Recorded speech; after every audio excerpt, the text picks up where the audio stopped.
ആന എഴുന്നള്ളിപ്പിലെയും വെടിക്കെട്ടിന്റെയും നിബന്ധനകൾ പാലക്കാട്ടെ പ്രധാന പൂരങ്ങളെയും വേലകളെയും ബാധിക്കുമെന്ന് സംഘാടകർ. ആനയ്ക്ക് മതിയായ സുരക്ഷ ഉറപ്പാക്കിക്കൊണ്ടെങ്കിലും അനുമതി കൊടുക്കണം. മതിയായ പഠനം നടത്തിയ ശേഷം മാത്രമേ നിബന്ധന കൊണ്ടുവരാവൂ എന്നും ക്ഷേത്ര ഭാരവാഹികൾ ആവശ്യപ്പെട്ടു. നിഖിൽ പ്രമേഷ് തയ്യാറാക്കിയ റിപ്പോർട്ട്. ആന എഴുന്നള്ളിപ്പുമായി ബന്ധപ്പെട്ട ഹൈക്കോടതി മാർഗനിർദ്ദേശങ്ങളും അതോടൊപ്പം തന്നെ എക്സ്പ്ലോസീവ് വിഭാഗം മുന്നോട്ട് വയ്ക്കുന്ന വെടിക്കെട്ടുമായി ബന്ധപ്പെട്ട നിബന്ധനകളും മുന്നോട്ട് വരുമ്പോൾ പല ക്ഷേത്രങ്ങളും വേലകളും പൂരങ്ങളും ഒക്കെ ഇപ്പോൾ പ്രതിസന്ധിയിലാകുന്ന ഒരു സാഹചര്യം ഉണ്ടാകും. ഏറ്റവും കൂടുതൽ വേലകളും പൂരങ്ങളും നടക്കുന്ന ഒരു ജില്ലയാണ് പാലക്കാട്. സ്വാഭാവികമായിട്ടും ഇവിടുത്തെ ക്ഷേത്രം ഭാരവാഹികൾക്കടക്കം അതുമായി ബന്ധപ്പെട്ട് വലിയ ആശങ്ക ഉണ്ട്. ഇപ്പോൾ ഞാനുള്ളത് പുത്തൂർ ശ്രീ തിരുപ്പുരാക്കൽ ഭഗവതി ക്ഷേത്രത്തിലാണ്. പാലക്കാട്ട് പ്രധാനപ്പെട്ട ഒരു ക്ഷേത്രമാണ്. അവിടുത്തെ ഭാരവാഹികൾ അതുമായി ബന്ധപ്പെട്ട ആശങ്കകൾ നമ്മളുമായി പങ്കുവെക്കുകയായിരുന്നു. ഇപ്പോൾ ഈ ഹൈക്കോടതിയുടെ മാർഗ്ഗനിർദ്ദേശങ്ങൾ വരുമ്പോൾ എങ്ങനെയാണ് അത് നമ്മുടെ ക്ഷേത്രത്തെ ബാധിക്കാൻ പോകുന്നത്, അല്ലെങ്കിൽ മറ്റ് ക്ഷേത്രങ്ങളെ അത് പ്രതികൂലമായി ബാധിക്കാൻ പോകുന്നത് എങ്ങനെയാണ്? ഇതൊരു ഹൈന്ദവ ആചാരത്തിൻ്റെ മാത്രം പ്രശ്നമല്ല. ഇത് ക്രിസ്ത്യൻ സമൂഹത്തിലായാലും മുസ്ലിം സമൂഹത്തിലായാലും നമുക്കറിയാം. തെരുവത്തപ്പള്ളി നേർച്ച, തത്തമംഗലം നേർച്ച, പട്ടാമ്പി നേർച്ച, അതേമാതിരി അടുപ്പൂട്ടി പെരുന്നാൾ, ഇത്തരം സംഭവങ്ങളെല്ലാം ആന ഉപയോഗിച്ചുകൊണ്ട് ആന എഴുന്നള്ളിക്കാറുണ്ട്.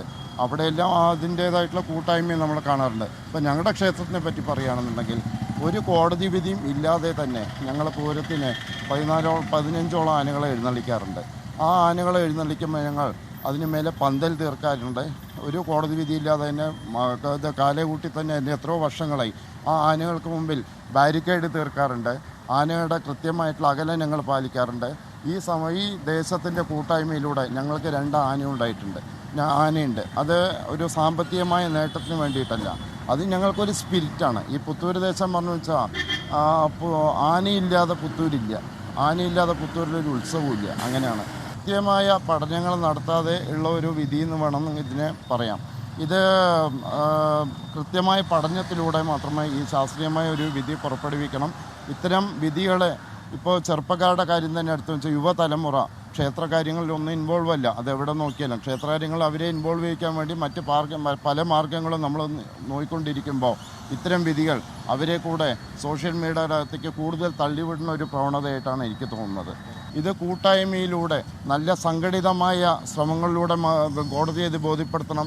കക്ഷി രാഷ്ട്രീയ ഭേദമന്യേ, ജാതി മത വർഗഭേദമന്യേ കൂട്ടായ്മയിലൂടെ ജനങ്ങൾ സംഘടിച്ച് കോടതിയെ ഇത് ബോധ്യപ്പെടുത്തേണ്ടതാണ്.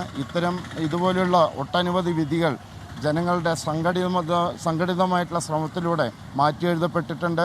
അതെല്ലാം നമ്മുടെ കാലത്തിന് ഉപകരിക്കും വിധമായിരിക്കണം എന്ന് മാത്രമേ എനിക്ക് പറയാനുള്ളൂ.